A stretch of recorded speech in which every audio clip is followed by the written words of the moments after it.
76. The Jewish merchants from Persia.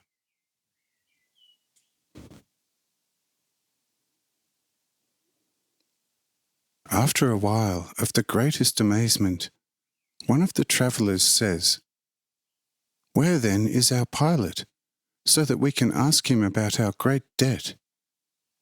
It is certainly no joke to face such a danger in order to save a ship full of travellers."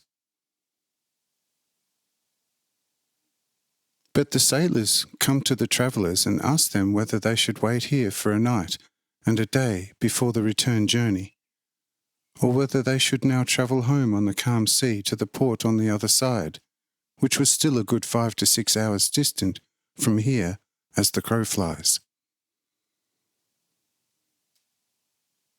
But the travellers inform the sailors to wait for them until they have completed their business with Caesarea Philippi.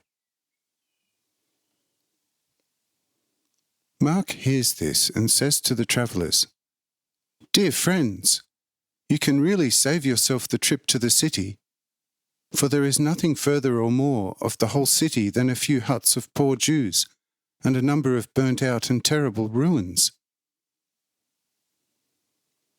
It sadly but justifiably succumbed to the flames all last night and today, and it was impossible for anyone to become master of the flames.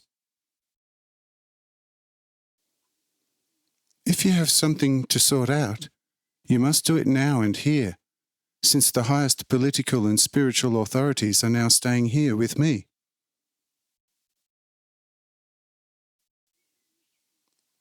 The travellers make a quite amazingly concerned face at this news and say, "Friend, if so, then there will be quite terribly little for us to do here, despite the present very highest lords over the world and the spirit. For we had significant trade agreements with the Greek merchants of this city, and they have taken much from us, but still owe us the whole last delivery. How will we get our money?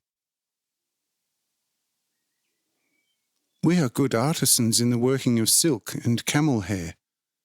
We have also delivered the finest sheep's wool in all colours and floral material for all sorts of temple clothing, and the last delivery had a value of 10,000 pounds of silver.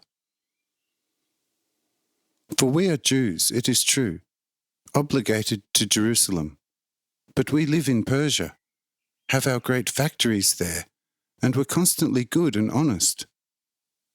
We kept the law of Moses more strictly and accurately in our land than all the Jews in Jerusalem, and always brought rich sacrifices to the temple. We maintained a synagogue which was not much inferior to the temple in Jerusalem in everything that concerns greatness and splendour. We are good and very benevolent people to all the poor who are of Moses' religion, and have always kept the best upbringing and order, as is known. Why has Jehovah then treated us so harshly? You see, we really would give half of the 10,000 pounds to the temple if we could get our justified money. Yes, in addition, we also would give another 5,000 pounds to the very poor brothers in faith of this region, if we could only receive from the heathens all the money for the trade and the accounts."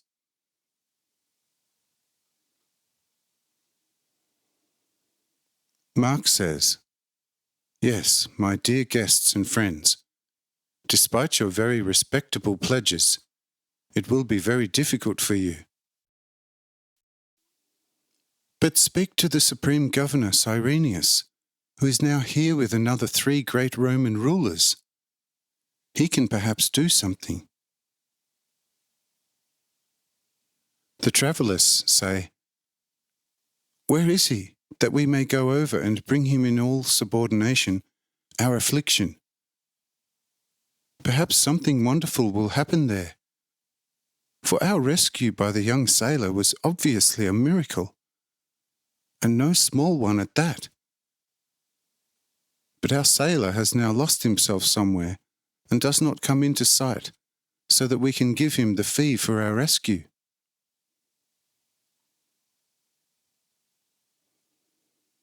Mark says, "Over there on the little hill by the sea, where the supreme governor and the other great people are, is the sailor also among them. You can head over there quite without embarrassment and decide everything with one another. But there is also a certain person there who is covered in a sky-blue coat and wears under it an unsewn, rose-red tunic, and over his shoulders flow very rich blonde locks. If you can win him over, then you can really speak about the greatest happiness. For he is capable of everything, and in a way, nothing is impossible for him. But in your situation, it will be somewhat difficult to speak to him." The travellers ask, "What and who is he then? Is he perhaps even someone imperial from Rome, or perhaps a king of a great kingdom?" Mark says, "Neither the one nor the other, but just go over there, and you will perhaps discover who hides under the blue coat."